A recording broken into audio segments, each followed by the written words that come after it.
Good morning, everyone. There are so many people who are behind the scenes to make this work, and I just want to say thank you to all of those. But I do want to just take a moment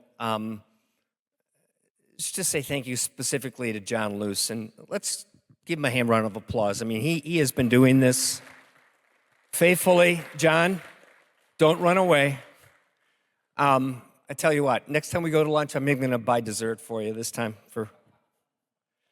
I'm grateful for all those that make this happen. For some of you, what I'm about to say is going to, perhaps you're even sick and tired of hearing it. It's kind of like the icy hot of words, you know. It feels good, but it never penetrates deep enough to the muscle, to the hurt, to the pain, to the fear, to do much good. One of my favorite authors is C.S. Lewis, and he has a saying attributed to him that says, people don't need to more, and he uses Christians don't need to know more, they need to remember better. So perhaps it's been a while since you've heard this, and it's an opportunity to remember just a little bit better. Clearly, job loss is devastating. It puts a pause, perhaps, in your life. It can be the catalyst for some redirection, no doubt, but I have a firm belief that when your career is on hold, your purpose isn't. When your career is on hold, I don't think your purpose is. And often the hardest part is the waiting, the mental peace that you wrestle with. Do I have worth? Do I have value? Have I been an idiot my whole life counting on this, and now the bottom's dropped out? You begin to have a lot of time with yourself, and sometimes that can be a really risky place to be. And so I want to give you two things this morning that I think are helpful to me. And again, they may be redundant. They may be something that you have already, but perhaps it'll remind you, though. And they're about perspective and others. So the first thing on perspective is a thing that I've called microscopes and telescopes. And basically it looks like this. If you're inside your head and you are looking at something and you are paralyzed, you can't figure out what the next right thing to do is, and you're just laser focused on this, you got to change your tool from a microscope to a telescope. And you got to remember that God is big, that life is big, that purpose is big, that you have a bigger lens of which you are seeing your current reality in. And if you change that tool, that instrument in which you're looking through it, it changes your perspective, which can then change the way you think, which can then change the way you behave. Because that's how human behavior works.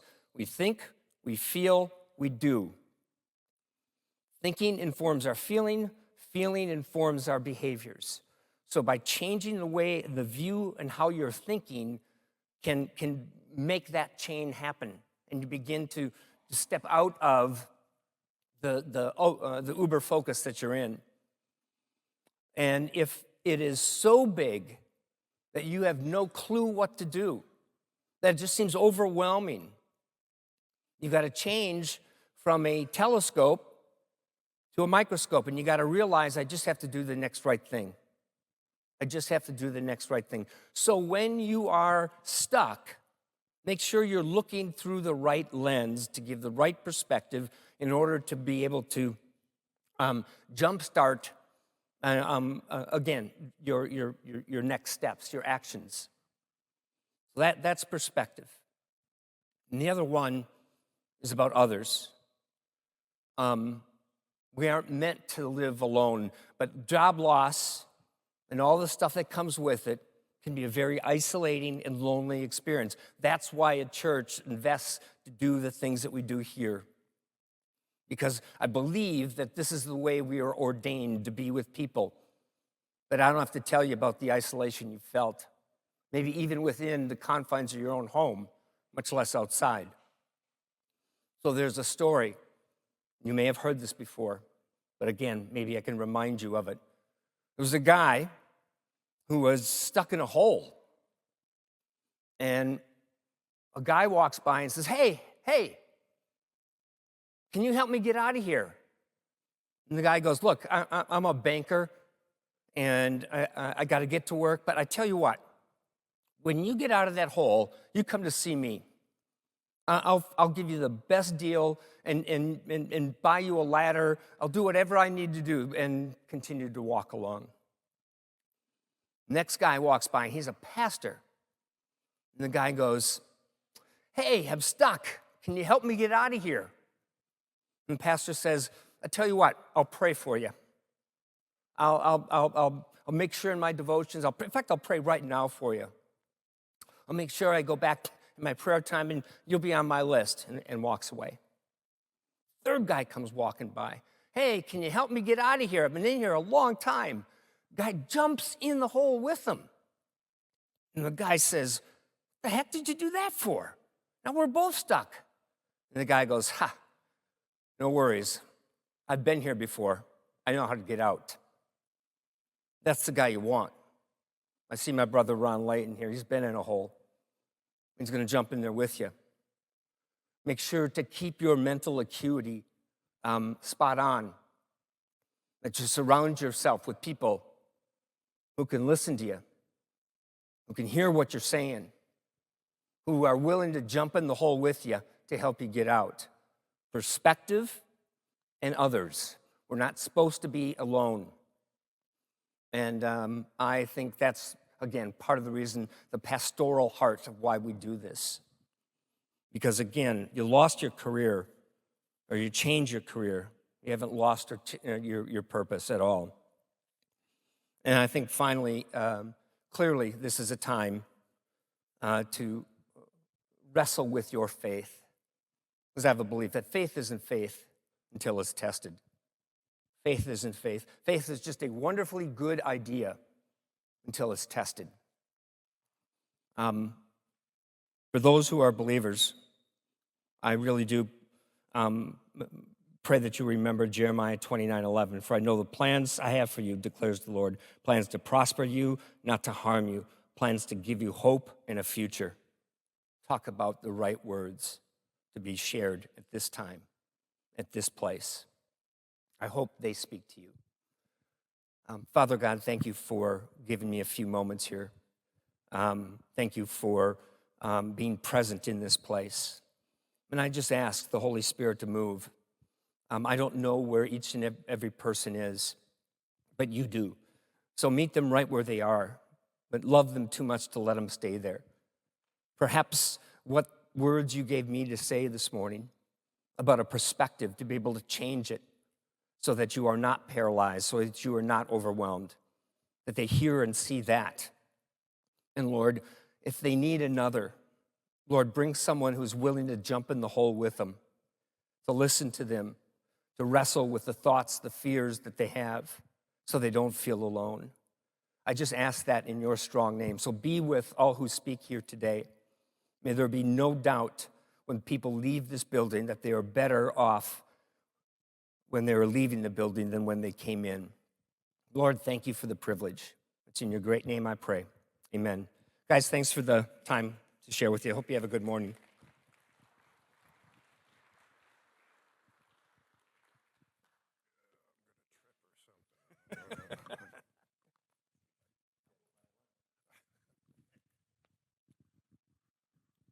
You ready? Come on over here. All right, we're gonna pass the mic now to the job father, Foster Williams, and we'll progress. As the job father, I'd like to introduce you guys to people. So I am going to attempt to do that this morning. Good morning, Frisco Connect. Good morning. Hey, ooh, I see a lot of faces. It's a lot of people out there. I'm getting nervous up here. Good grief. So wait a minute. I saw Monica. Where'd Monica go? Monica, where are you? Hey, Monica. I wanted to say hey to you, but I was busy running my mouth as usual. Okay, guys, here is what's going on. This network, I'm always talking about how wonderful it is, and I want you guys to meet some people. First of all, Rick Lindbergh, who I was sitting over there with, is the president of Interlink Network Services, and he has a job for an IT support specialist. So, guys, at the break, you might want to talk. If you're in IT and you're like a computer guy kind of thing, you are a computer lady, right? Did I do okay, Florence? So you guys might want to talk to Rick. You definitely do want to talk to Rick. And there's another guy I want to introduce you guys to, and he's right there walking up right now. And we have a wonderful, wonderful pit crew. Now, some of you guys know what the pit crew is, and some of you guys don't because you're just now getting started. The pit crew is a practice interview team. There are a number of people that are usually here with us that are part of the pit crew. And if you guys have an interview coming up, you probably want to let these guys put you through the ringer. They are tougher than the company will be that you're interviewing with. And that's Ron right there. And he was coming up with Ron Layton. There he is right there. You guys, that was him walking up there that I was talking about. So Ron leads that. Last week on the Job Father radio show, we had a gentleman that was on there with us, is the leader at South Lake Focus Group, and we were talking about the pit crew. We want you guys to know, take advantage of the pit crew. It is tremendous. Anybody that's been through that or been through that service will tell you about how wonderful it is, and they've helped a number of people get a job. So there's a guy named Larry Goldsticker that I'm talking about right now. I like that last name because I don't know any other gold stickers. But we've probably all had a gold sticker in our lifetime, haven't we? So, guys, every Friday morning at 11 o'clock to 12, there is a radio show, a podcast / streaming radio show called The Job Father. Now, guess who the Job Father is? I love that. I think that's the only nickname I ever had that I actually like. It's apropos. I've been a recruiter for a long time. So I am excited that Dee Robinson is going to be with us, talking to us this morning about that one thing that that's very important, and that's salary negotiation and things like that. You'll be surprised what you can do. Now, I'm going to tell you something about Dee. Dee and I are classmates we're college mates. Dee, we didn't even know each other way back then. And I shouldn't say way back then, huh? Way back then. It's wonderful. Dee is an absolutely wonderful person. And when she gets through talking today, in the middle of her talking, you guys are going to understand why I'm excited that she's here to talk about that. But we have seen a lot of change in the years that we've been at it. So some of that will come out today. So thanks, Dee, for being with us. Now, sitting back there on the power row back there, I see Bob Ernst back there. And Bob, John mentioned Bob earlier. So he's with Thomas Edwards Group. Not Thomas Edwards Group. He's with Edward Jones.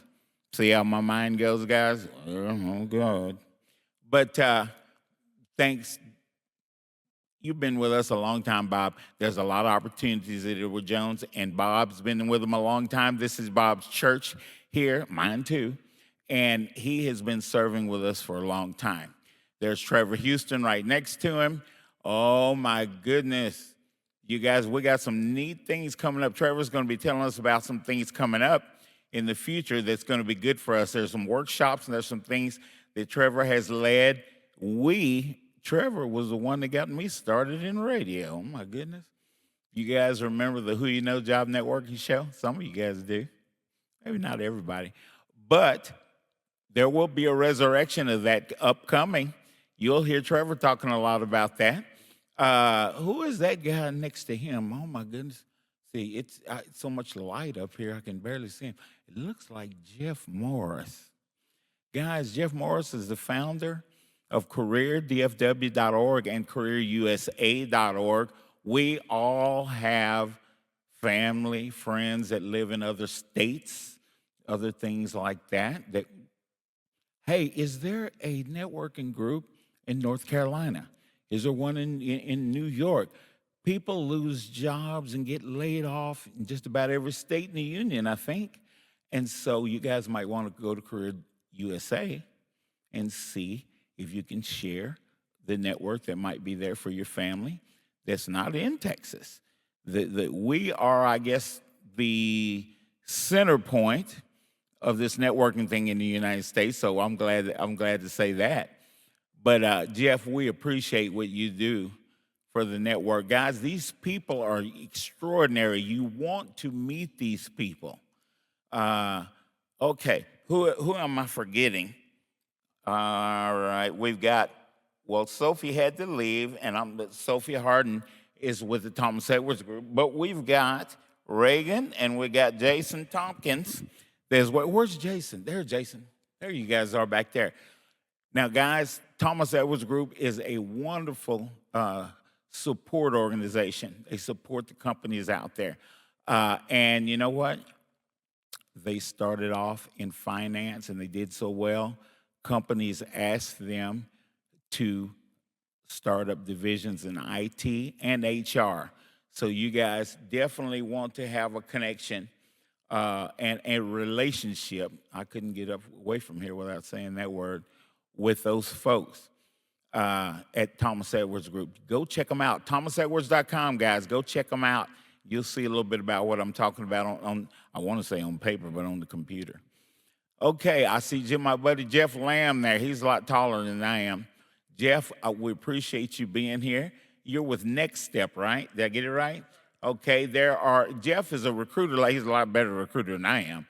But you guys probably want to talk with Jeff about what's going on, some of the opportunities that he's got going on. You can go, is it nextstep.com? NSRUSA.com. NSRUSA.com. And there's Jeff right there, and he represents those folks. And Jeff, we appreciate it, man, because we're trying to get people to understand that this human element is very, very important as we go forward. I love the technology. It's a wonderful tool to get us to people, to build relationships with the right people. You build a relationship, you get on recruiters. If you get on what am I trying to think of the word I'm trying to think of? In the network with these folks so they can remember you. You build a relationship with them, you'll be surprised where that goes. Everybody knows somebody. Okay, who else? I think I have gotten everybody, and I'm going to get away from up here. I'm going to shut up. I'm going to let you guys have Dee Robinson, and you're going to see a lot of why I'm excited to have Dee with us. And if I forgot anybody, you guys come up to me and you say, "Hey, Foster, you forgot about me," and I'll try to make up for that as we go on through this program. You guys, today I'm real excited about what you guys are going to hear today. Let me tell you something. Steve shared with us Jeremiah, right, a while ago? Okay. Jeremiah wasn't lying. Now, I share a lot of things. I'm a preacher's kid, but one thing I don't do, I don't read the Bible and go and run off and say, "Oh, I read something and this is what I'm going to tell you guys." No, what I share with you guys, I've experienced myself. Now, when we go through something, we got it. Nobody can take it away from us because we experienced that. I want you guys to experience the power of what God has put together in this network that you're part of. You show up to one meeting, your family. That is how we handle things. That's the way God's put it together.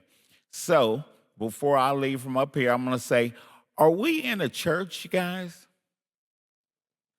No, we're not. We're in a building. Where's the church? There you go. God is in us.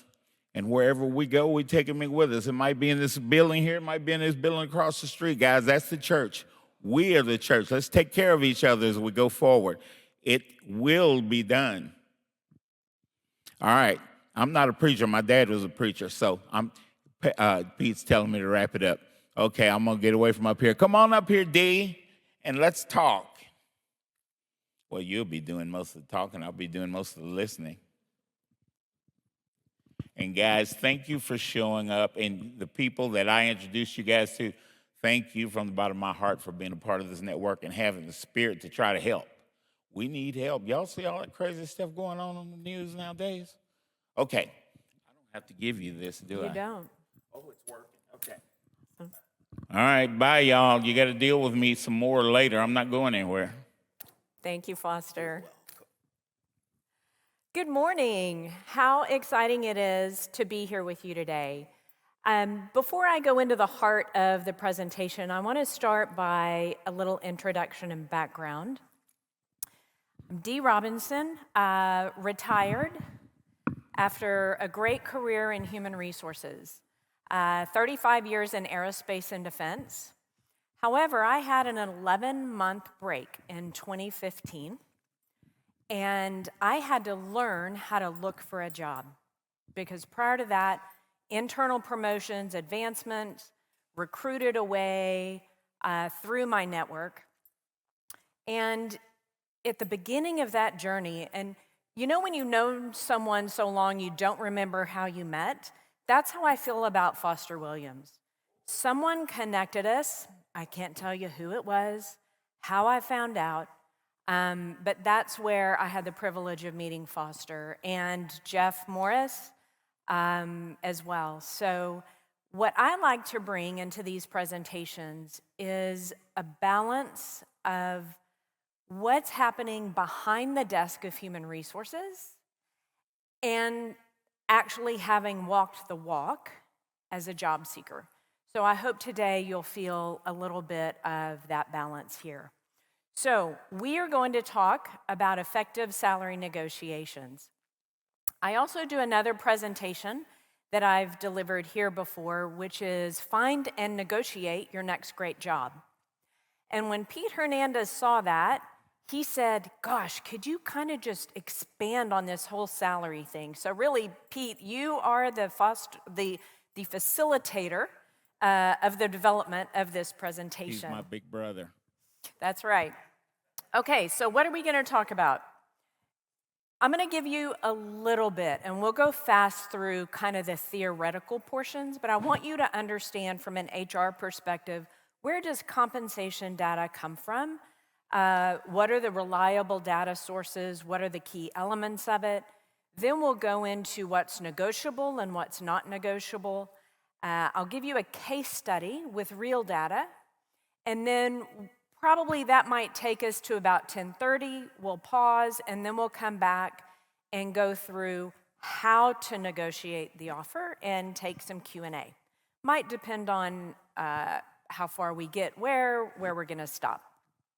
But let's kind of do a check for knowledge.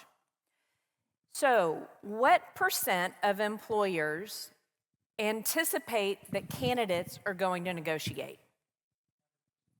100%. Ron says 100%. Any other guesses?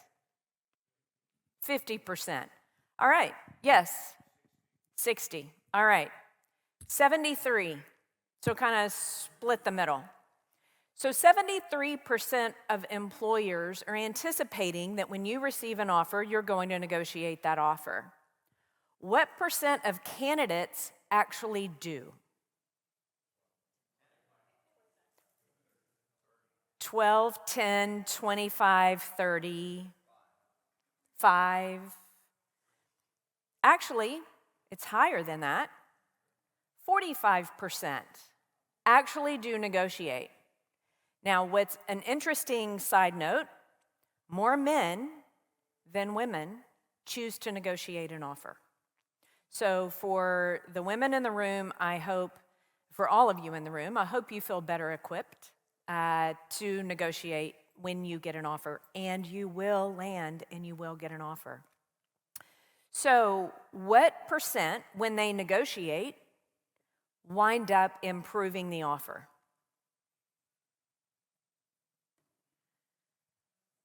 Yes, sir. 90, okay? 60%. Actually, the ranges between 78 and 85% are going to get a better offer than the original offer. How much of them get everything they ask for? 30? Mike says 30. 10? 15? 40. We're getting closer. It's actually just at about 50%. So this is what's at stake for you. So I hope that by the time we're finished today, as I said, you feel better equipped. You're going to have some things in your toolkit. By the way, I know that Frisco Connect is very generous and post this on their media page, so you can go back and rewatch it. I am glad to also share this presentation that will have the hot links in it. So don't fear, you don't need to write feverishly. You can have a copy of this. And at the end, I'm going to give you my QR code so that we can connect on LinkedIn. Okay, let's talk a little theory. What makes up compensation? So whether you're working or you're a job seeker, there are really three main elements. Let me back up. Let's talk about the sources of data. Jumping ahead of myself. We've got salary surveys, we've got industry reports, and we've got online salary calculators. Now, some of this, most of this, you have at your disposal, but corporations buy private surveys, and those surveys are very large. That data is statistically validated, very large sample sizes, and it is not available to the public or available on AI. So the employers do have a piece of data that you are not going to be able to gain visibility to. Even if you have a friend in HR who works inside a company, technically, based on the proprietary nature of the agreements, they should not be disclosing to you what their purchase survey data says for your job. But there's lots of other places you can go, and I'll show you how to get there. So what goes into account when a company is determining pay? Whether that pay is for a new hire or whether that pay is going to be for, let's say, an in-ladder promotion internally, or when they're looking at their annual merit budget. Three things. Number one is affordability. If the market moves 5%, but the CFO has only budgeted 2% or 3% in the annual budget, then managers can't spend 5%. So we've got a business affordability. Then we've got internal equity. This is also a big factor when we are calculating offers. We need to look and be sure that we're not creating a disparity with our existing employees who are at the same level doing the same work than bringing someone in externally. And then you've got employee performance and critical skills. Obviously, high performers are going to be paid more than someone who is a meets expectation. And there are ways to have conversations around this when you're doing your salary negotiation. I just met with a young lady last night, and I asked her to bring her performance reviews. And by the way, I hope you have copies of your performance reviews because it's great in giving you ideas for your resume. But one of the things in there, in the summary statement of her manager, was that she was consistently a high-performing employee. That means she can use her manager's words. I'm consistently a high-performing employee, therefore my expectations would be that I would be in the top quartile of the range. So this is how she begins to have a compensation discussion with an employer. Okay, we've got some variation depending on where you live. So if you're considering relocation, the way that a job is paid for in Minneapolis might be different than the way a job is paid for in San Bernardino versus Manhattan versus Dallas. What's interesting, though, is that the compensation, the cost of wages, doesn't keep up with the cost of living in those regions. And I'll show you some market data on that in a minute.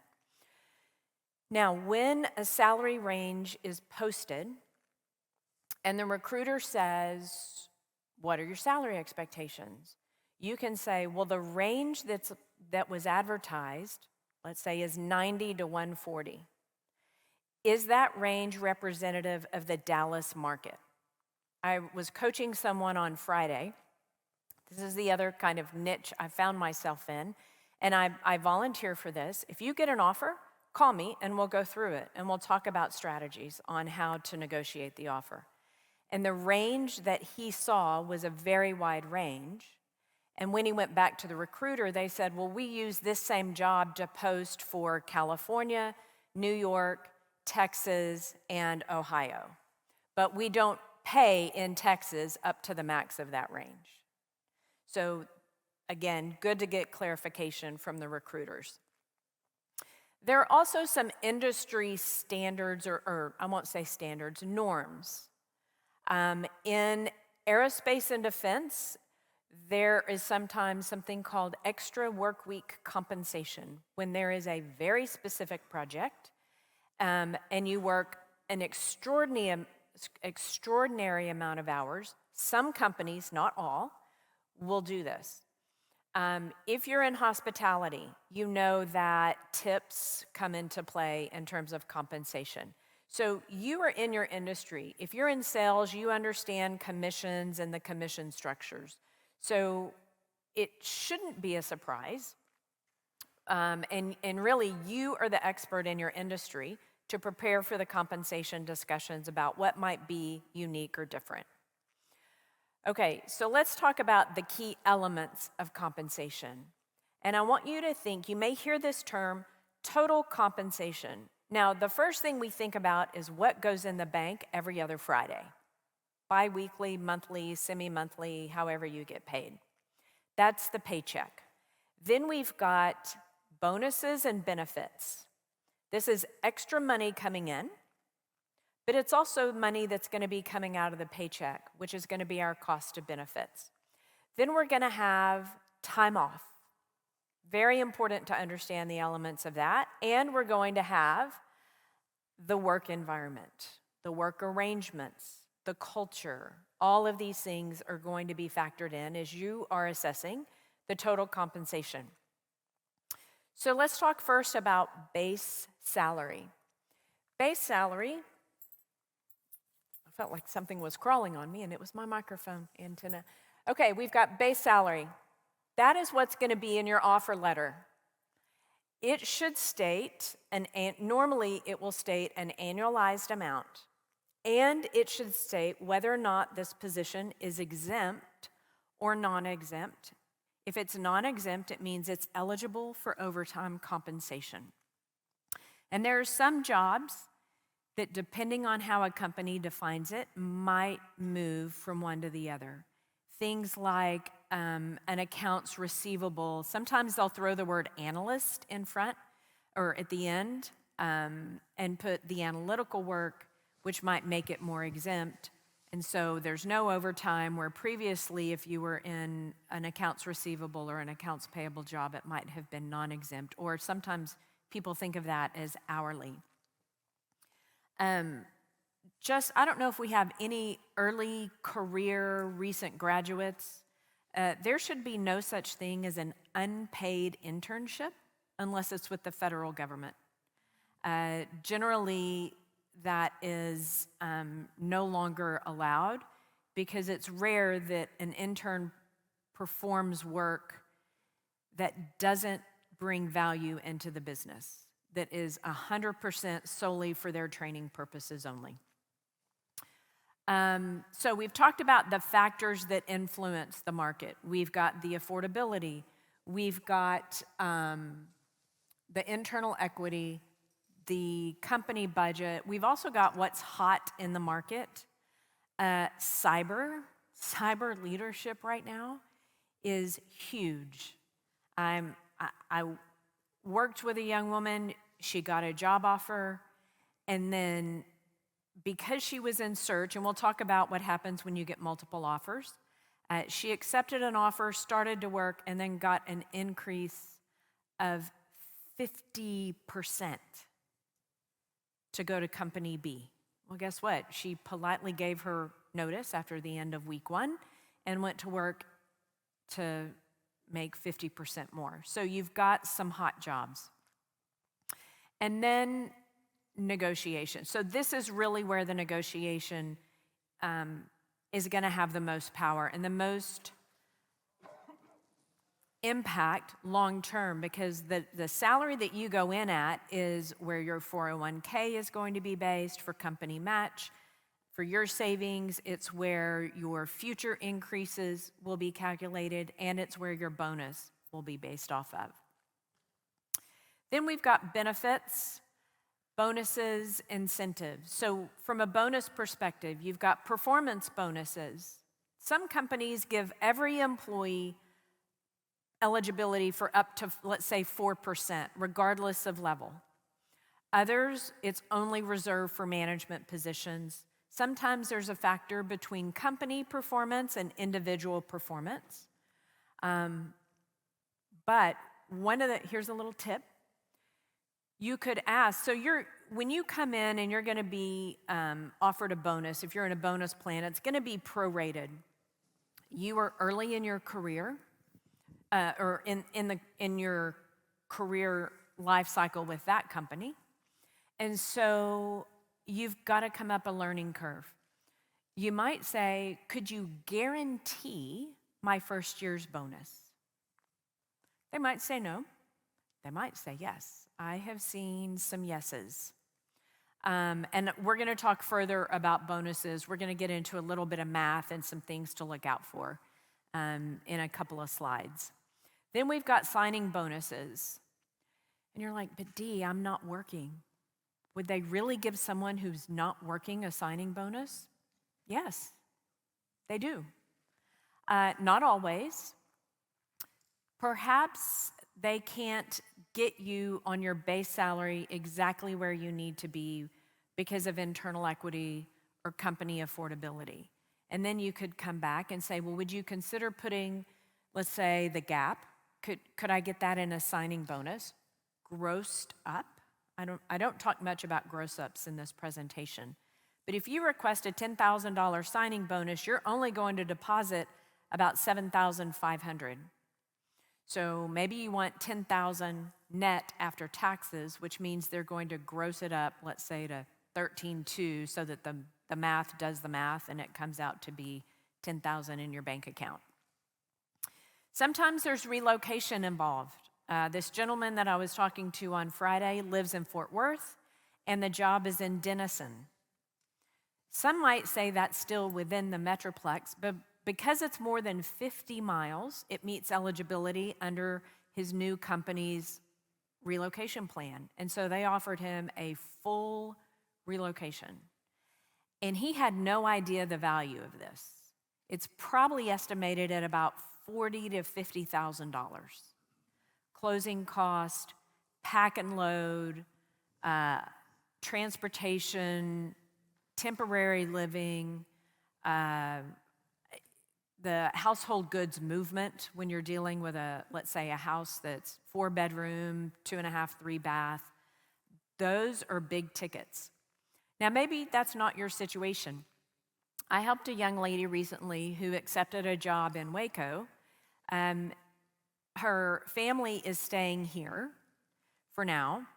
And so she said, I don't really need a full relocation. Could I just have a month of temporary living to find the region, figure out the neighborhoods where I want to live, and then could I have a $15,000 check, and I'll handle it all myself? And they said, sure. So in that case, she took the cash. Now, relocation expenses, whether in the form of cash or whether in the form of services, are taxable. If you did a reload 10, 15 years ago, there were some things that were taxable, some things that were not. All of the tax codes have changed. Virtually everything is taxable unless you are military and being moved from a base to another base. So be sure when you're talking about relocation that the company is grossing up those expenses to help offset the taxes that you will have to incur. Okay, now we've got benefits. So we've got benefits coming in. So I want you to understand the 401k. When the company match starts, what the vesting period is. Vesting means it's all yours and you can take it with you on the company match side. And then you've also got the benefit costs of what's going to be coming out. I've got a calculator that will do all of that work for you. Commissions, if you're in sales, is it 100% commission? Is there a base plus commission? Is there a commission draw where they front you the money to get you started and then over the course of the year draw that down? And then you've got stock options. Whether for executives, levels of managers and above in companies that are publicly held, they might offer eligibility in LTI, long-term incentive. You might sometimes hear bonus referred to as STI, short-term incentive, because it's short-term year to year. LTI normally has a 3-year vesting based on company performance. There's really nothing you can do to drive the individual factors of that. It is what it is, but it's a great way for retention. If you are talking with a company that is owned by private equity, they may have RSUs, restricted stock units, which don't have any value yet, but when the company goes public or when there's a sale or a transaction, then there's value in those. Then we've got time off, and time off really falls into 3 areas. You've got your PTO and vacation time. Normally, if it's PTO, personal time off, there is no sick time bucket. Sometimes there is, sometimes there's not. If there is vacation, often then there is a vacation bucket and a sick time bucket. Frequently, you can successfully negotiate more time off or more vacation time. Now, some companies, and in fact, I'm going to go back to my conversation on Friday. He sent me the offer letter, and I said, there's nothing about vacation or holidays. And he said, oh, it's unlimited vacation. Okay, be careful. And when a company says we have unlimited vacation, and don't misunderstand me, it is a real thing, but you need to ask, okay, tell me how it really works. Because chances are the manager has a sticky note in his or her desk drawer or a note on their laptop and is keeping up with how many days Ron took this year compared to how many days the others took. Or I had a job seeker say, yeah, I had unlimited PTO, and that meant I had to take my laptop with me when I went on vacation. That was their expectation. So just find out the reality. How does it really work? Okay, sick pay, this is again where you need to ask. Is it only for my illness or injury, and how many days? Or can I use it when I need to take my daughter for her dental checkup or her orthodontic checkup or her appointments, etc.? And then we've got paid holidays. So you want to ask for the company-sponsored or company-observed holidays. This varies dramatically across companies. Some observe maybe only 7 holidays. Other companies will do a paid shutdown between Christmas and New Year's, which can mean you've got somewhere between, let's say, 12 to 14 holidays. So when you're evaluating an offer and you're looking at the amount of vacation plus sick time that they're offering, you really need to look at it holistically and take into account those holidays. A trend that I've seen in the last 10 years is fewer company-observed holidays, but with some additional floating holidays. Use at your will. We are now open on Good Friday. Those of you that observe Easter and you want to take Good Friday off, you are free to use that floating holiday. Maybe that's the day you take off to take your kids to school on the first day, or you just need a pool day in the backyard and you're going to take it. So understand all of those days off. So let's talk about other things. First, the work arrangement. Are we in the office 5 days a week? Is it hybrid? By the way, companies reserve the right to change this at any time. And we've certainly seen that, right? We've seen those news stories of companies that have reverted back, some bringing people back to the office. Other companies have maintained remote work, or perhaps 1 day a week in the office, and that's where they work on all of their team projects and things like that. And then what are the workplace amenities? What's the feel of the office? Do I have an office? Am I in a cubicle? Is it hoteling where first come, first serve?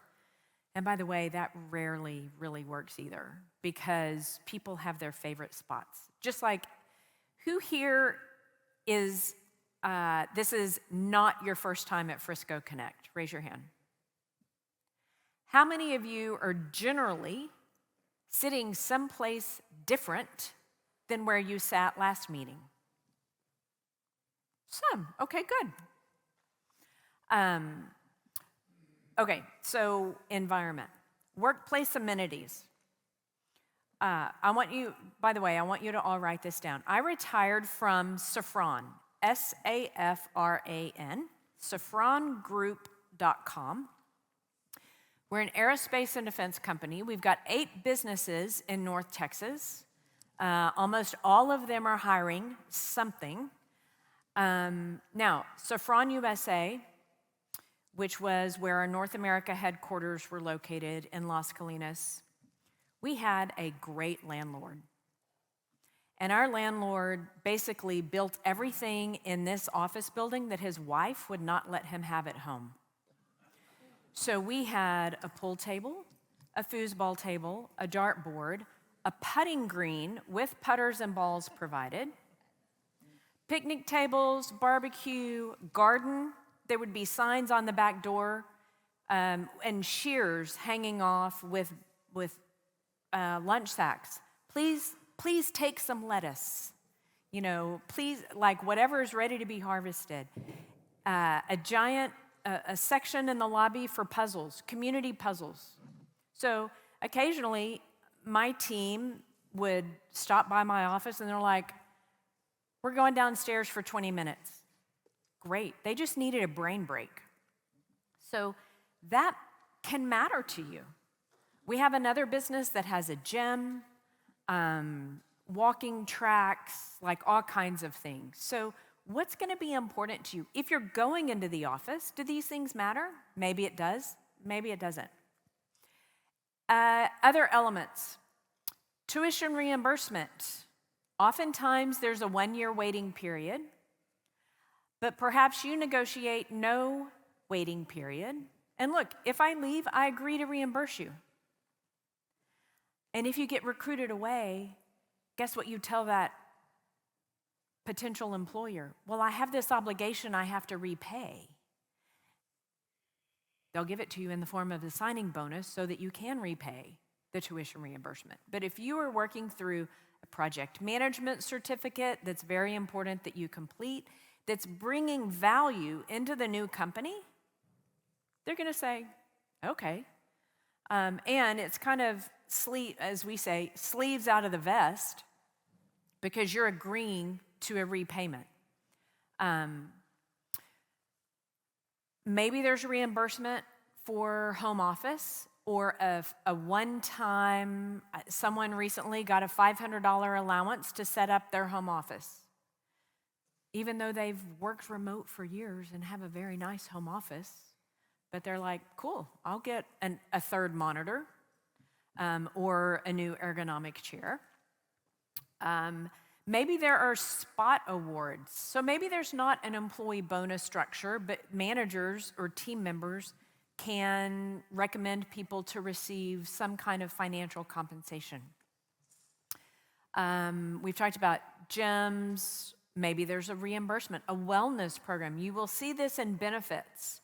Often there is a wellness incentive, which will then offset or be used to reduce your healthcare contributions. Go get your biometrics. Maybe it's just getting them checked, not even being within a threshold of, let's say, 3 out of the 5 measures being healthy. Car allowance, yes, some companies for certain jobs still offer a car allowance. And then we've talked about the home office. So what's negotiable and what's not negotiable? And I've hit on this a little bit. So obviously base salary, but the starting point for the conversation is not what you used to make, it's the value that you bring. And because you've gone to the pit crew, you have learned the strategies of how to ask questions throughout to find the pain points, the key projects, the failing customer relationships, the new business growth strategy, you're able to position your counteroffer in the context of the value that you're going to be bringing into your new company. You're going to use data to back it up. And again, it's going to be in the construct of a very strong value proposition. That's how you frame your base salary negotiation. For the performance bonus, so there are often, unless it's a very low amount, let's say 4%, 3%, that company-wide everyone gets it, or company-wide they don't get it. Often there's a bonus target for salaried positions, management positions, executive positions. Let's see, what example did I use here? 15%. Okay, so let's say that it's 15%. A portion of that is going to be based on company financials and company performance, and a portion of that will be based on your individual performance. But the starting point of the calculation is your base pay only. That's going to be the starting point. Sometimes the target, let's say, right, senior manager targeted at 15%. Oftentimes a company has a structured bonus plan and it's defined based on level.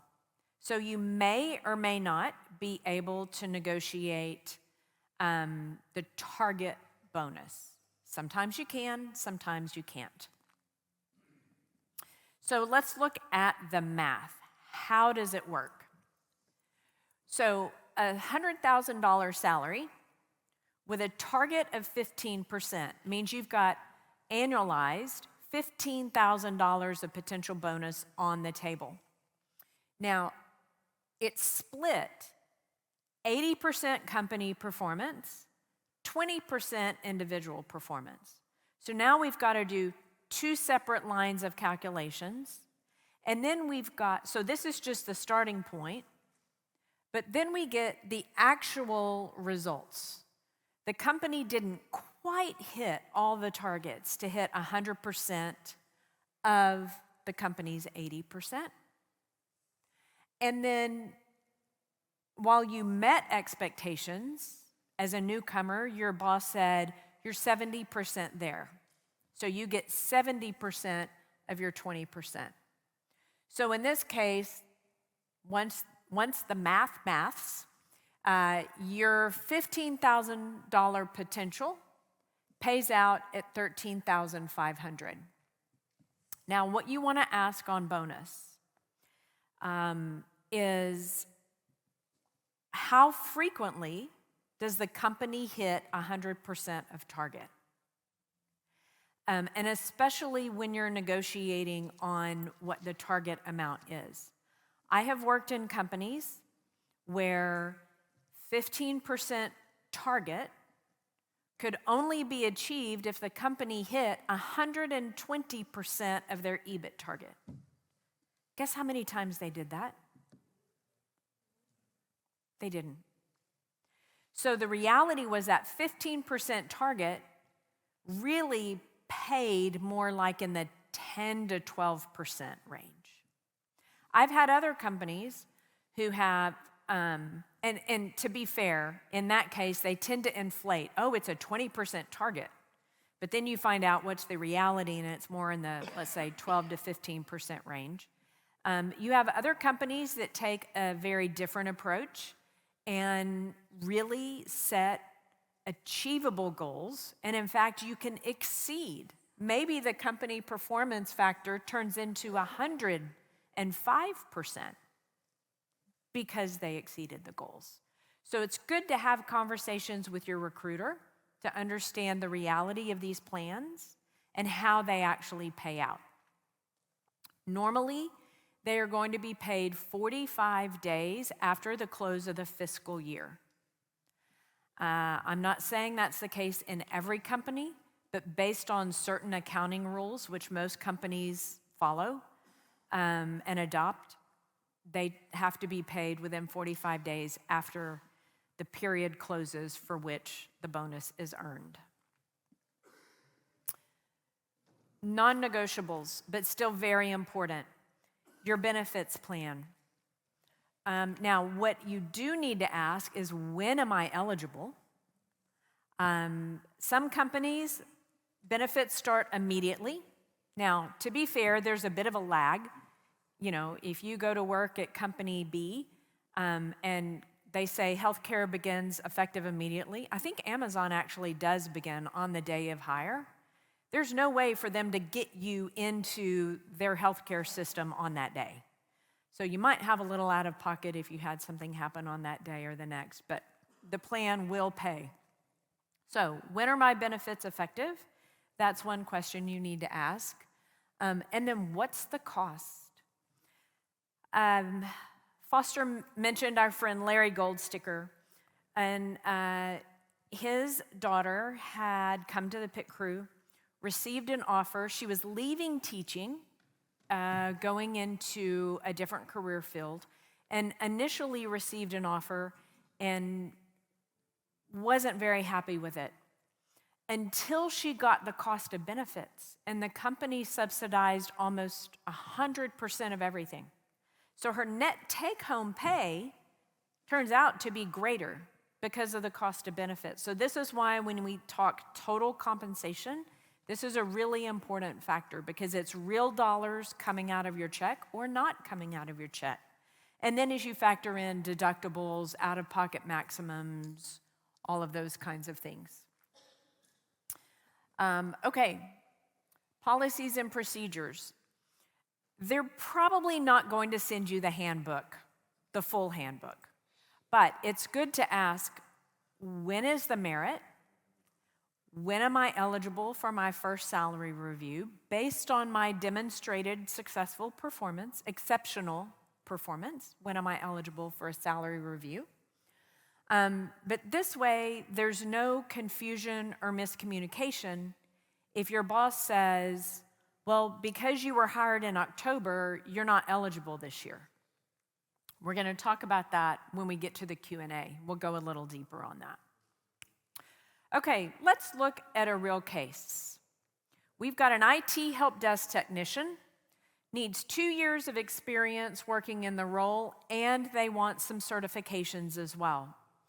So what does the job pay, and how do I figure out what the job should pay? So first, let's look at the data by region. We've got, I'll slide over here. The national average. Then we've got, I just pulled, okay, Huntington Beach, California, Dallas, Miami, and New York City. So the difference from the national average, Dallas pays 7% more. Huntington Beach pays 15% more. New York City, it said, pays 5% below the national average. Now, in this survey, though, there was an asterisk because there's some kind of special fund in New York that gets paid in addition but doesn't get reported. So this is why you can't just take data as a number. You need to read the fine print to understand what's happening. But then you look at salary differences, and there are great calculators. I'm going to show you one from ADP that's free and available to you. But there are calculators that you can put and say, I make $100,000 in Dallas. I'm moving to Huntington Beach, California. What do I need to live on? If you make $100,000 in Dallas, it's going to tell you you need $129,000. You need 29% more is the cost of living in California versus Texas. But the difference in salary, that top portion, is only an 8-point difference, right? So cost of living does not equal cost of wages. People live in California. People live for a variety of reasons. My brother lives there. There is no way he's leaving. He's not. He loves the weather. He loves the amenities. He loves having the beach nearby and the mountains nearby and the lakes and the oceans and all the things around it, right? Where we live and choose to live is very personal for every single one of us. But it's just that the salaries don't always keep up with that. So, you see the green check marks. If it has a green check mark, you can find this data. So what I did, I went to various websites and I went into Copilot to say, given these requirements, what is the average of this job? So the national average, you can see there. Here's what I think is important, and let's talk about Dallas. We've got 61,300 from salary.com, 55,990 from the Bureau of Labor Statistics. But BLS only updates every 2 years, and it has a 1-year lag. So if I take 55.9 and put, let's say, a 3 or 4% merit on top and another 3 or 4% merit on top, it's what we call aging the data. We age it forward. I'm probably coming in close to 59, probably. Pay scale, 57,000. Glassdoor, 59,000. Copilot, 61.7. So do I have a range? Probably in the 58 to 62 to 63 range. Now, what's interesting is when you look at the private survey, 62.3. So again, close, maybe even a little more than what all of these public data sources can give us. So let's talk about the data sources. And if you walk into your HR department and you say, I did my research on PayScale or on salary.com and this is what I should make, they're going to disregard it. Because remember, they use the paid-for surveys with very, very large populations. And it is not data that is self-reported by individuals. It's payroll data reported by corporations. To get this information on salary.com or PayScale, it asks you to enter your own data. Well, sometimes people inflate their own data so that the aggregate data also is inflated. This is the mindset that people have when they enter data. Same thing on Glassdoor. You can only do so many free searches on Glassdoor, and if you know this, then they're like, oh, please do a review of a company, or enter some compensation data, or enter an interview question. Feed the machine. So it's a great starting point for a range. You're never going to get Swiss Army knife precision, but look, this is your job. You know what you made. You know generally what's happening in the industry. If it's a hot market, is it a market that's being impacted, downsized because of AI and technologies? Is it an industry that's struggling? Is it a company that's lost some major contracts? You know, I worked with a job seeker on an offer, and he was coming from Southwest Airlines. And he said to me, it's unlikely I'm going to find someone to pay me what I made at Southwest after being there for 20 years. Because there are companies that set a strategy in terms of overall compensation. Do I want to lag the market, meaning I'll be slightly below? Do I want to be at market, or do I want to lead the market? So these are also factors that can impact the salary strategies. Okay, so the data that I showed you, and I just did this yesterday because I wanted to refresh the AI portion of this to give you some real examples. This is the prompt. So if you've taken Rusty Wright's, or been here when Rusty Wright has presented on ChatGPT, you know the first step is creating a persona. You have to tell it who you want it to be and who you want it to think like. So I want the perspective, not of a job seeker, I want the perspective of someone who's formulating my offer. So you're a compensation analyst. Give me an average salary for IT help desk technician.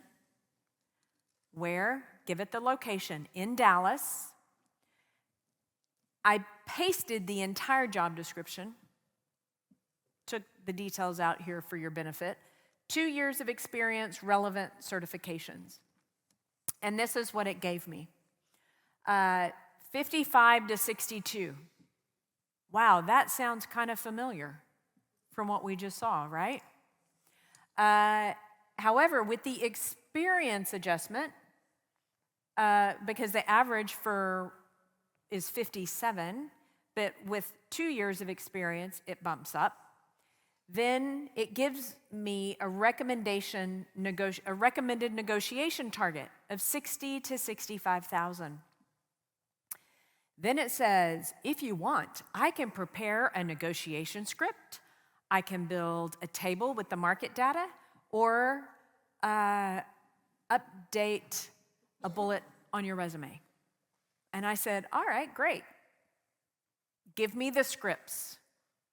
And this is what it generated. Now, you're not going to read these. These are great starting points. And the piece that it missed, I will tell you, in option 1, it read, thank you for the offer. I'm excited about the opportunity and the team. And it said, based on my 3 years of hands-on experience, it totally left out the perspective of what the business needed, a focus on the business priorities. So I added that. And then it says, oh, you want direct and professional, you want collab. It gave me 4 options. The point is, use the tools to help guide you because they're there. Pete has a question. Yeah, did you ask the bot what their sources were for this data? Whether what? The sources were? What the sources were. It came up from salary.com. It gave me that. Okay. By the way, I also did an analysis, and I asked the same thing in a prior presentation to prep. I asked Grok, I asked Copilot, and I asked ChatGPT the same question, and they all came within $1,000 of each other. So it doesn't, to me, as it didn't really have a significant impact. I believe the difference was that Grok gave me like pages of data source citations. That's what Grok gave me. That was so I could click and actually go see the data. But these generally will summarize where the data will come from. Good question, Pete. Thank you. Okay, so that was in order to determine, right? So this is using AI for salary ranges. Now let's look at someone that used it for negotiations. This was a young lady I worked with last summer, and she was a ton of fun to work with. So we asked AI. She was going to work as an executive assistant to the director of the Public Justice Center in Baltimore, Maryland.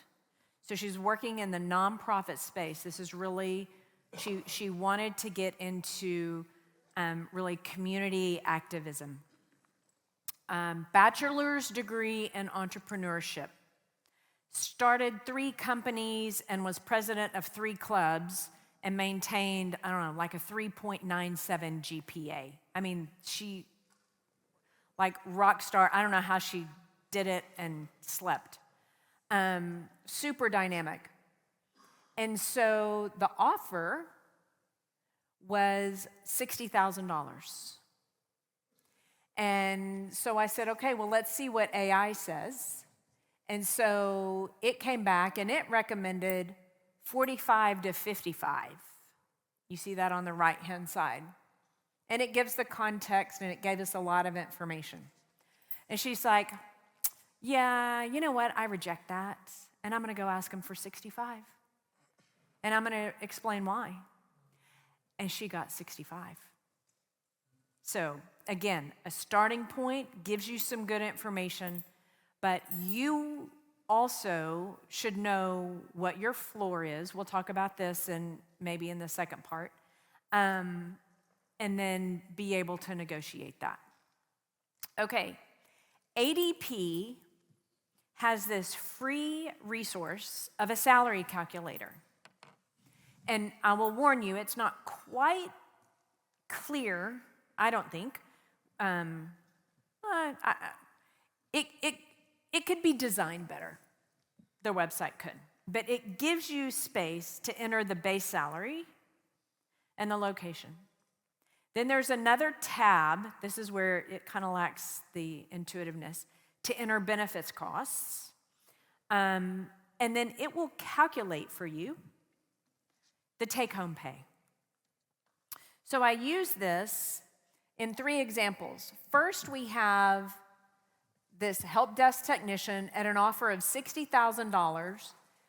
Medical cost biweekly is $150 coming out, and there's a company match of 401k.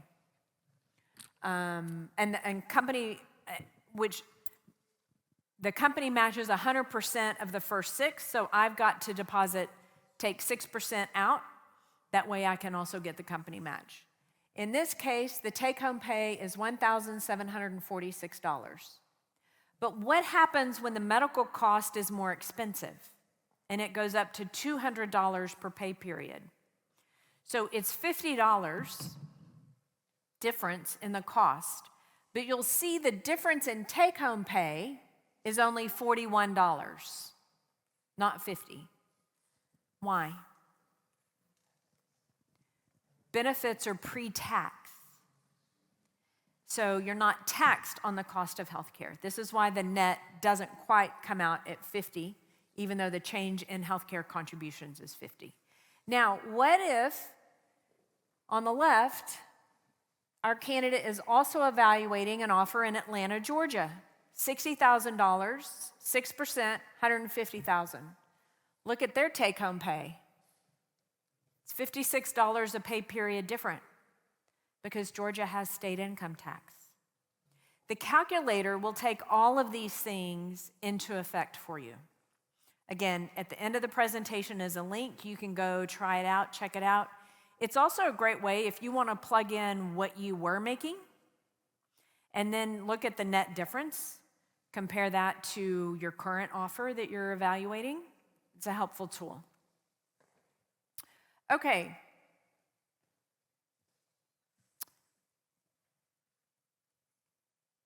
I'm thinking in my head. As opposed to where else? Yes, I know. Well, you'd be surprised, Pete. Okay. Let's talk about questions before the offer. We'll stop on this slide. So, and this is really a recap. I think I've hit the high points of this in the presentation as we've talked through it.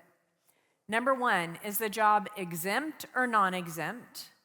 And this should be explicitly stated in the offer, because if it's non-exempt, that means it is not exempt from the Fair Labor Standards Act that requires that overtime be paid after 40 hours worked. That is, by the way, that's what exempt and non-exempt means. Exempt means you're exempt from the law that requires payment of overtime, or you're not exempt from the law that requires payment of overtime. What is the salary range? I gave you the example of the guy I worked with on Friday, where this company had a very large range and said to him, well, we use the same posting for multiple locations. So get an idea. And if they've posted a range, and there's something called the Pay Transparency Act or law. And in certain states, they're required to post the ranges. Some of them will post very large, broad ranges. Some will post the range only for that one job, for that one posting. So what's also interesting, though, is if they've posted a job that you're looking at and a range, go look and see what other jobs they have posted. I did this. We were looking at a design engineer and a structural engineer and a quality engineer. But the reality was an engineer with a degree and 10 plus years of experience, all of those were called blank engineer 4.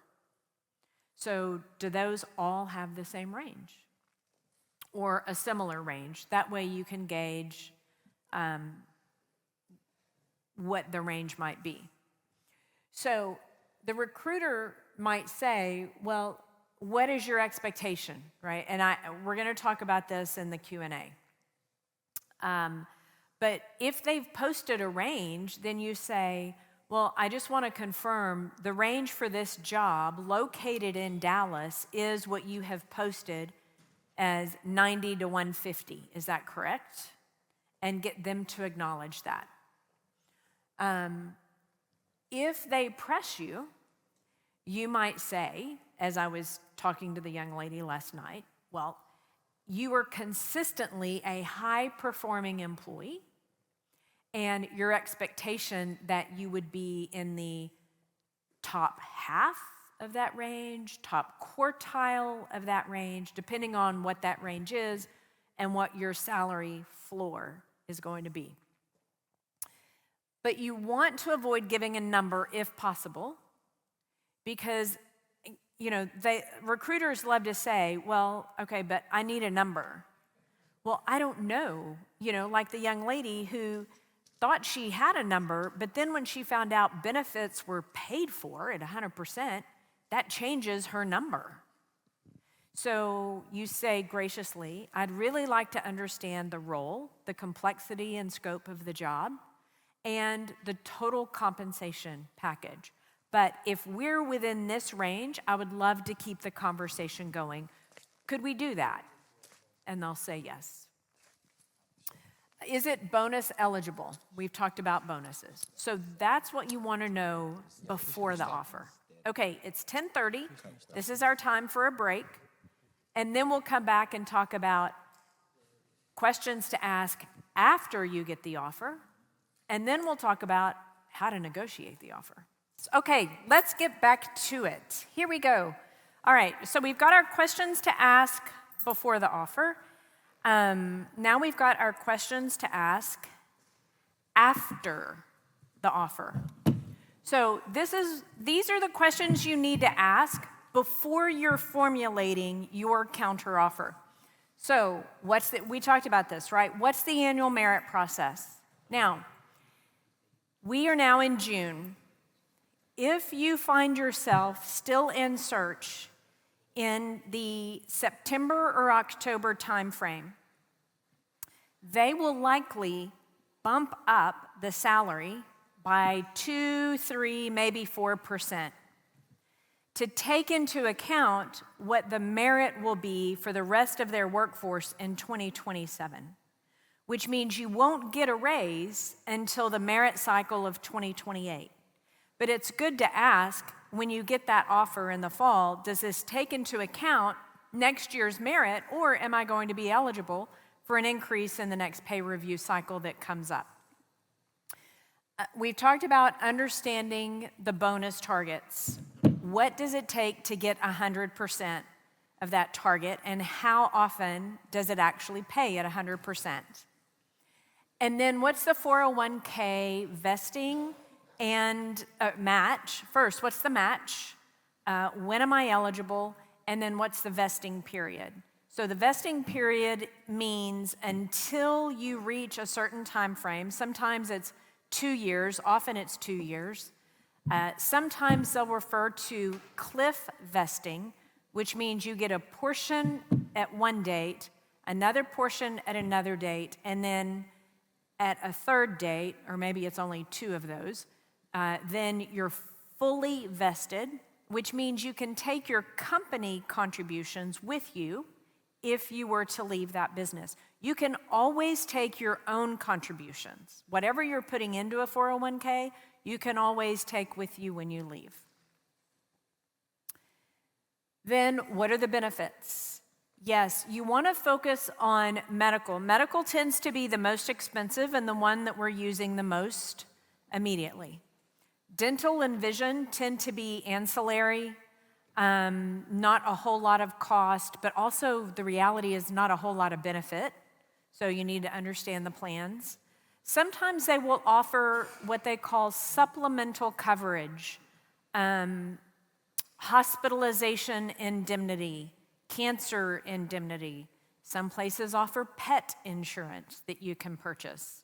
So understanding what are those benefits, what are those costs, what's going to be important to my family, and understand disability. We never want to think about not being able to work because of a serious illness or injury, but this is something to understand. And understanding the taxability of that. So if the company pays for your benefit, then meaning you don't pay you're not making contributions out of your check on disability. If it's company provided disability coverage, then if you have to draw a disability benefit, you have to pay taxes on that benefit. I was all set to retire. I was all ready, and then I had to have ankle surgery. And so I delayed my retirement, but I had to take this into account when I filed my taxes because I got disability benefits for a short period of time before I was released to return to work. Long-term disability is normally only for 6 months. And then once you've been continuously disabled after a year, oftentimes companies may terminate you because the expectation is you now go on Social Security disability income. You are no longer ever able to work in any job. We talked about company holidays, PTO, understanding that full bank of days of time off and how you can use it and how it is approved. So if it's not explicitly sent to you, then go back and ask for it. Then, okay, so in the application, what if it asks me to fill in a salary range? What do I put in there? If it's free text, put to be discussed. If it accepts numbers only, you can put in your floor, or you could put in something that's so random they know that it's to be discussed. 11111. If they have posted a range and that range is acceptable to you, use their numbers, put that range in there. Now, your question, Ron.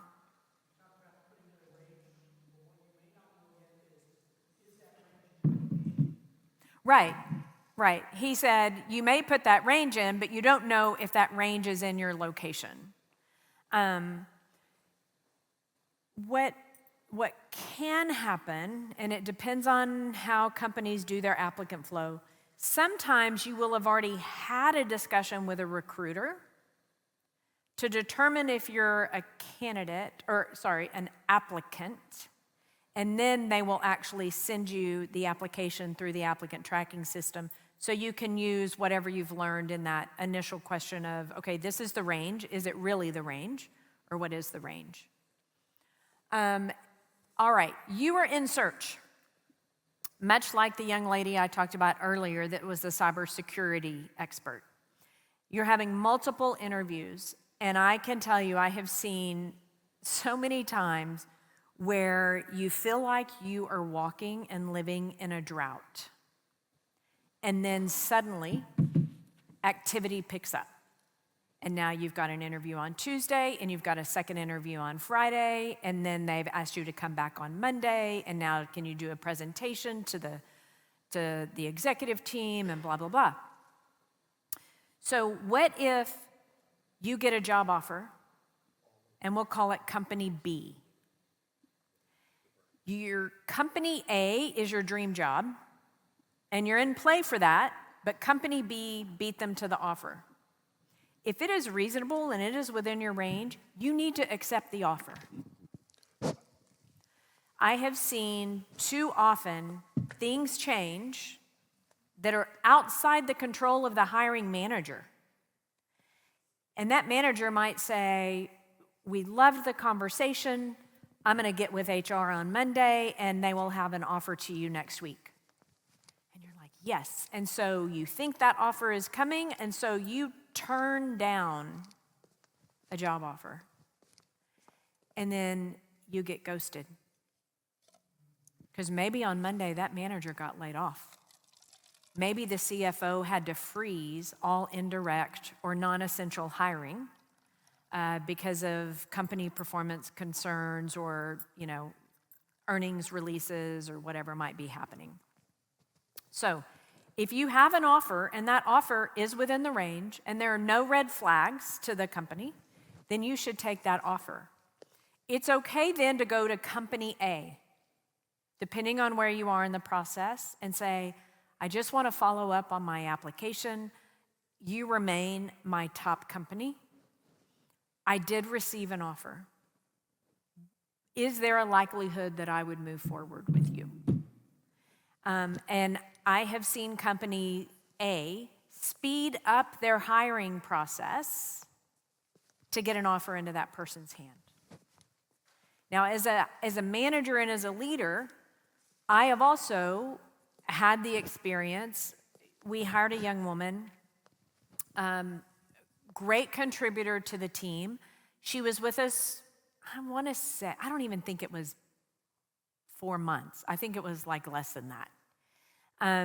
But she came in one day and submitted her resignation because a company that had ghosted her months prior reactivated it, contacted her, and offered her a management position leading a team with a 40% increase.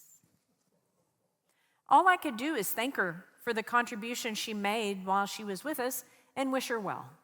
I mean, it does happen. I didn't feel like bridges were burned, anything like that. I mean, you were in search, so it would not be a surprise if this happened and you went into a company, started to work, and then got an offer? Okay, this is the fun part. This is the really fun part. And that is how to formulate the counteroffer. So, first, you respond with enthusiasm. You are so excited. The chemistry you felt with the team, the skills that you're bringing to help the company on projects A, B, and C, you're strongly aligned. Can I take 24 hours, get whatever, 48 hours to evaluate it? Often, they will have specified a time frame in the offer letter. So respond to them, acknowledge the offer, again, very enthusiastically. Then you're going to formulate your counteroffer using the tools that we've talked about here. And then you're going to contact the recruiter. But before you contact the recruiter, you will have written everything out in an email, but not hit send. But you're going to formulate your talking points, why you're asking for more, again, value, value, value. Then you're going to deliver it very graciously, not arrogantly, not that you're put out, that nothing that conveys that you feel at all insulted or underwhelmed, even if you do, okay? Again, positive, positive, positive. Use levity with the recruiter. And I love this line. And I've given you Chris Voss. Who knows who Chris Voss is? I see 1, 2 hands. All right, Chris Voss is a former FBI hostage negotiator. And he wrote a book, Never Split the Difference, on negotiations. You can YouTube him, you can download the book and listen, check it out from your library. It's really great if you can just hear him tell the stories instead of just reading it. But one of his lines is, would it be a ridiculous idea if? And the point is, you're going to phrase questions in a way that it's easy for the recruiter to say no. It's a lot easier for people to reply with a no than a yes. I worked with a guy, Doug. His answer was always no. Anytime I went into his office, his answer was always no. And I said, are you even listening? And he goes, I can always move off of no, but you can't move off of yes. So if a recruiter is unsure about something, they're going to be hesitant to give you a yes immediately. But if you phrase it in the term of, would it be ridiculous if we had a conversation about the bonus plan or about an extra week's vacation, taking into account blah, blah, blah, blah, blah. So don't take yourself so serious. Acknowledge the recruiter. Say, look, I'm sure that you get candidates every day that are going to do want to negotiate back and forth like a car salesman. You're busy. I know I don't want to do this. I just want us to have a very productive conversation so that I can get started and accept this offer and get to work. So now you've written it out, and then you're going to call the recruiter, and you're going to talk in person with the recruiter. Yes, Foster says, yes. Can I get an amen? Yes. Because we need rapport. We need connection. And you'll hear us say at the Pit Crew, people hire who they like, okay? They've determined you are likable. They like you. They're making you an offer. So seal the deal with a personal connection back to the recruiter. But so that nothing gets lost in translation, this is why you've drafted this email. So you say, Mark, I appreciate the offer. There are a couple of points that I want to go over. I need to be sure I understand. I'm looking for some additional information on X, Y, and Z, and I'd like to have a further discussion on the base salary. So you have that discussion. Now, so that Mark, and you say, listen, I will immediately send you a summary of all of this, because I know you probably have to forward it to the hiring manager. I want to make it easy for you to do that. So you're going to do the recruiter's job for them, having drafted this email message to go to the hiring manager so that they can quickly reply, yes, absolutely, get him on board. Now, as you're negotiating, if there is a deadline by which you need to respond, get agreement on a new deadline. Give me just a second. Pardon me. Okay. I'm going to tell you a sad story. And it was one of the worst days that I have had helping job seekers. And a young lady had an offer. It was a good offer. And in it, the offer said, I have received all relevant information regarding the information above, and I accept this offer, and failure to respond by Monday, June 2nd, will result in rescinding of this offer. And there was a section in there about an employee profit sharing program. And by the way, when she got the offer, the company match was 1.75%.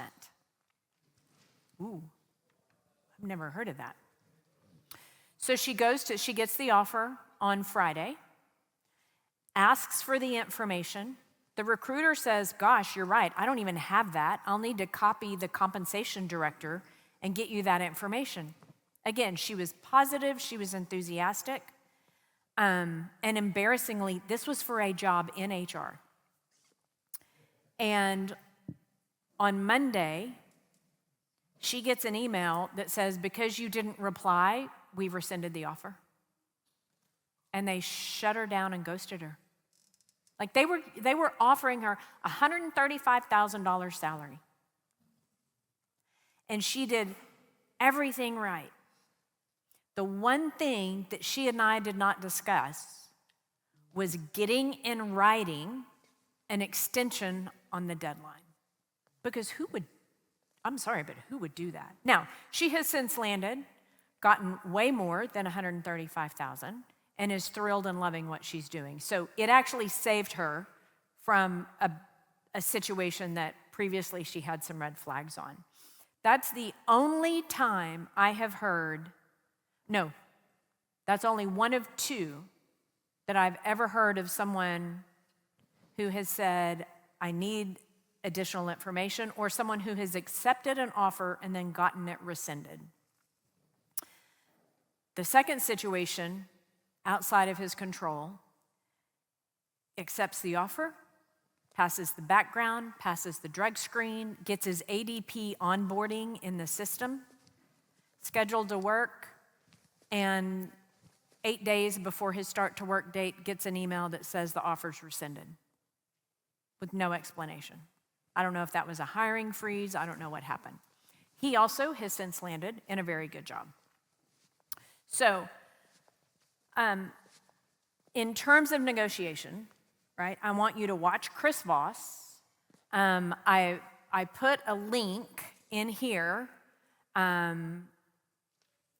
negotiation training, the top 4 no-oriented questions. He has a flyer, a PDF, on salary negotiations. So you can go see what Chris Voss has to say about salary negotiations. Now, there's another guy. The other thing, go to LinkedIn, and in the search bar, put salary negotiations. Because you're going to find this guy. This guy is Reno Perry. And he writes a lot about salary negotiations. So these next 2 slides are straight off of his LinkedIn post. what to say and what not to say. How do you phrase it? So check out Reno Perry. Then, bottom line, now is the time to do this work. You need to have this work ready because you're going to get an interview and your focus is going to be on interview prep. Hopefully your focus now is on interview prep to the point made of we've got some openings at the pit crew. Do not wait for an interview to ask for help to interview. You want to do all the work now so that you're ready when that company calls and invites you in on Monday for an interview. So do the same thing on your salary prep. Do your research, use these tools. Think about, how would I frame this? So you need to know, what is your dream deal? For the guy that worked at Southwest Airlines for 20 years, his dream deal was the same deal he had at Southwest.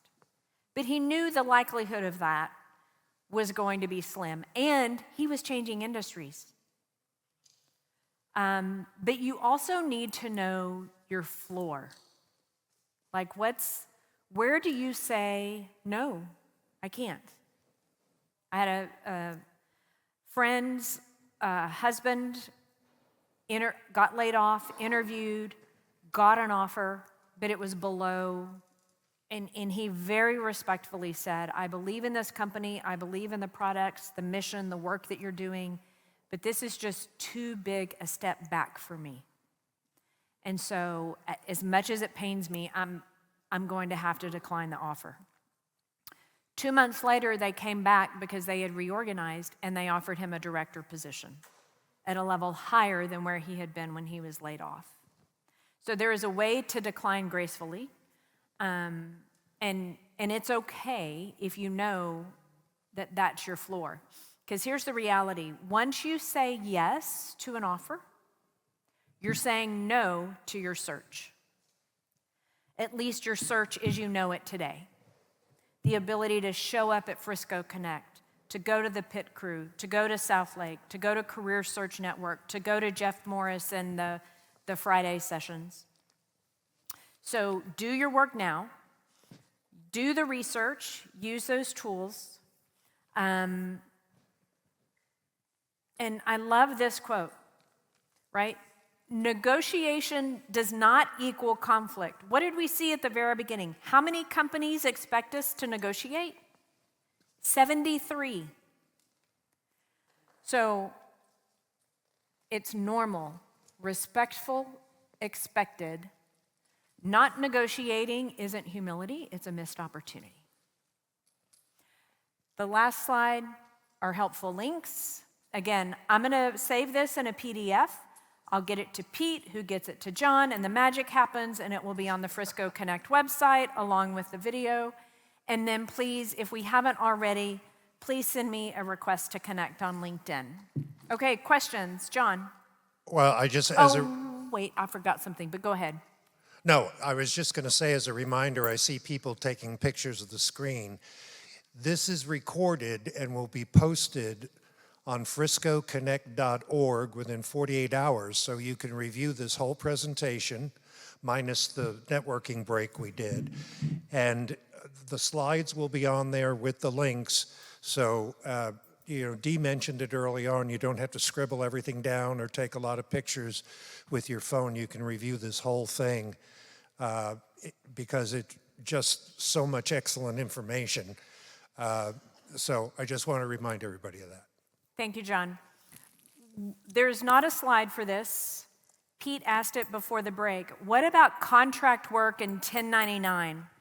How do you calculate the salary for that? AI still plays a role, but you need to let me just give you some things to consider.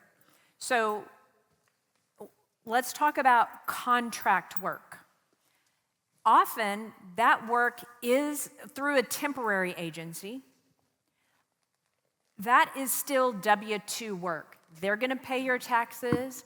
They're going to have some base benefits often. They could offer that to you.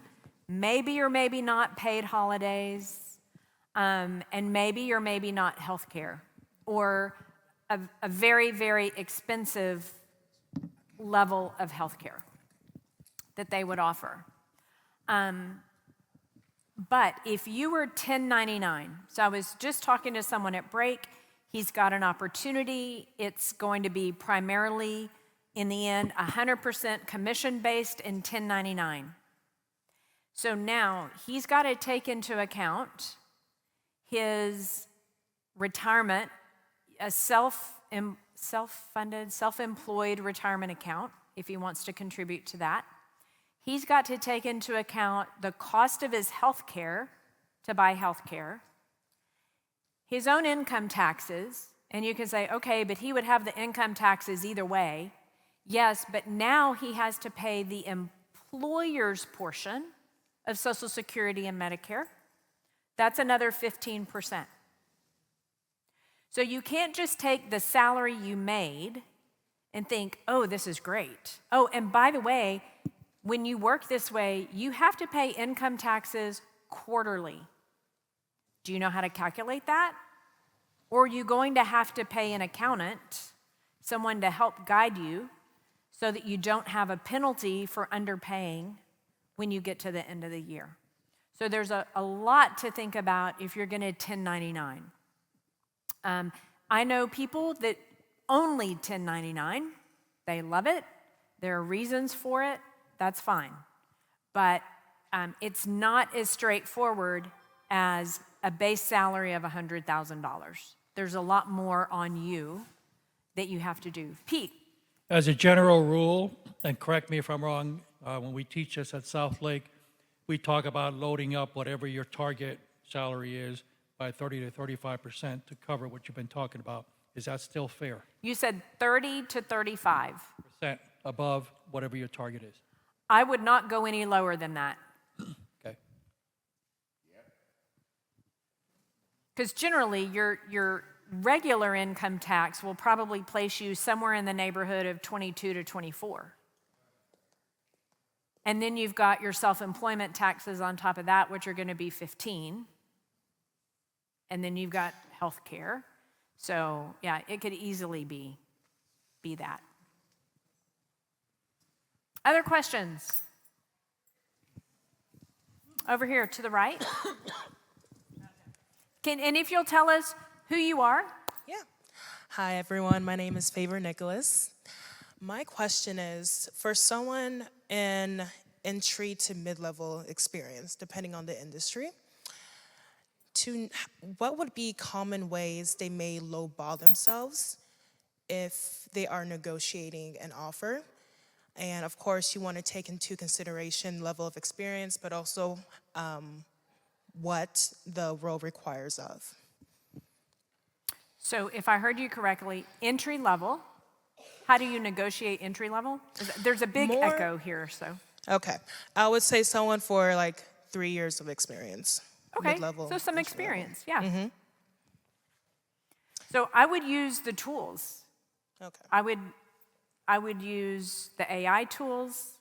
I would use what you know. If you have 3 years of experience, that means you've been working, you know what you were making. That also is a data point. But absolutely, even at 3 years of experience, is your question, can I still negotiate? Not quite. I would say it's more of,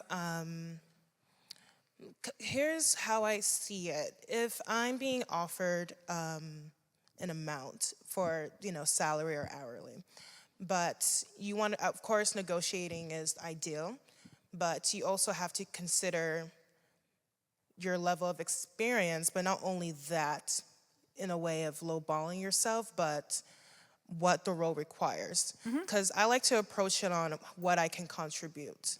Exactly. So what would be, I want to know what are some ways or misconceptions that may occur during that process of negotiating and the person who was negotiating. Okay, so let me first say, not every offer has to be negotiated.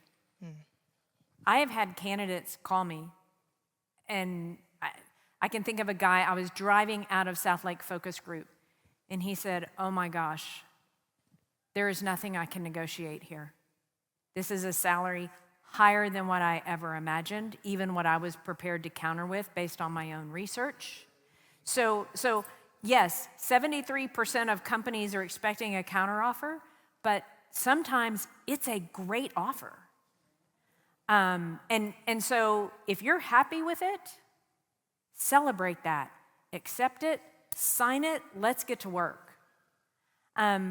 If you want to counter, and in terms of what mistakes have I seen or pitfalls, I see more where people, the biggest mistake I see is people not knowing the data and not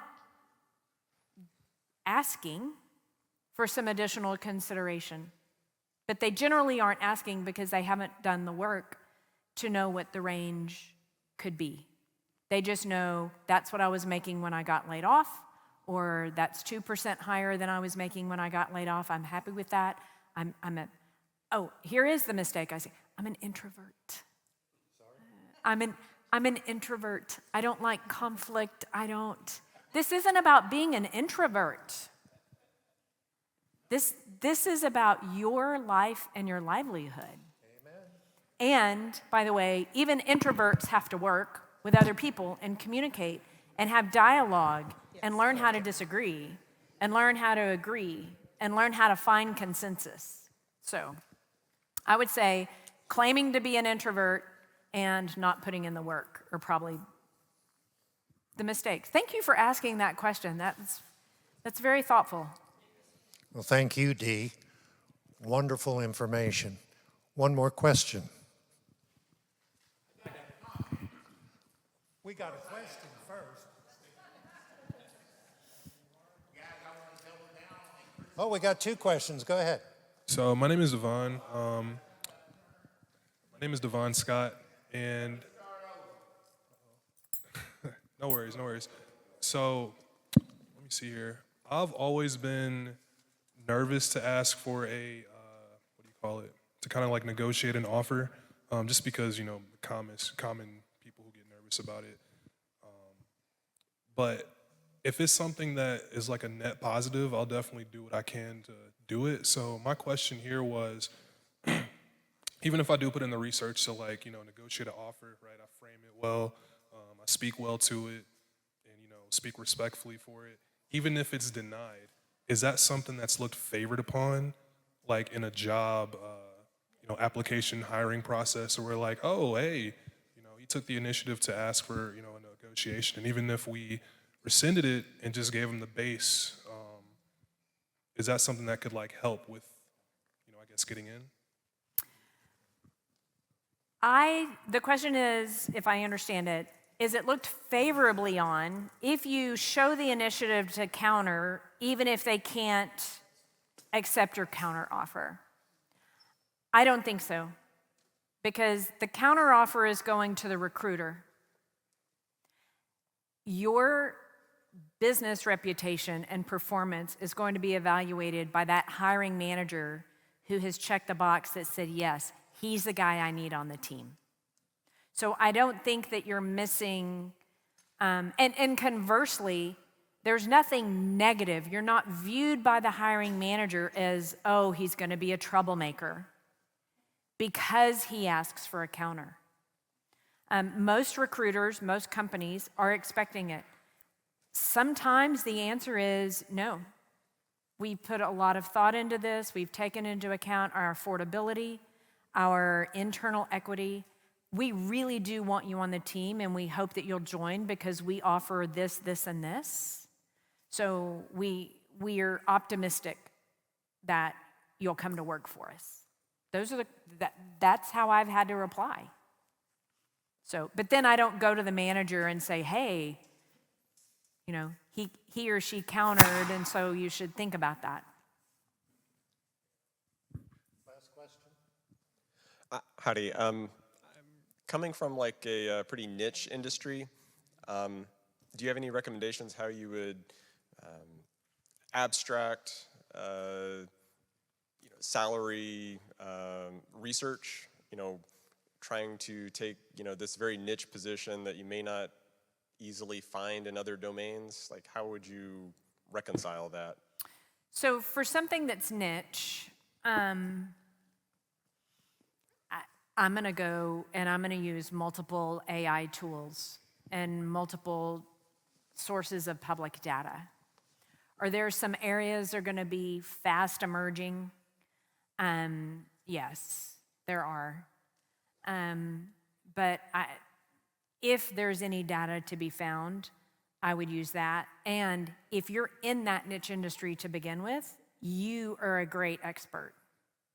You're a great expert at knowing what the compensation systems and structures are in place. But the other thing I would caution, every company wants to think that they're niche. Everybody wants to be just a little different, right? That's why the job descriptions are written to look for purple unicorns. So, everyone thinks their industry is special. But I would probably rely on your own knowledge and then use what's out there. And if you can, here's the other thing. If you don't know, who can you network with who is inside that industry, who can give you that perspective, who could have an informational interview so that you know, is this an industry I would want to enter into if this is going to be new for you?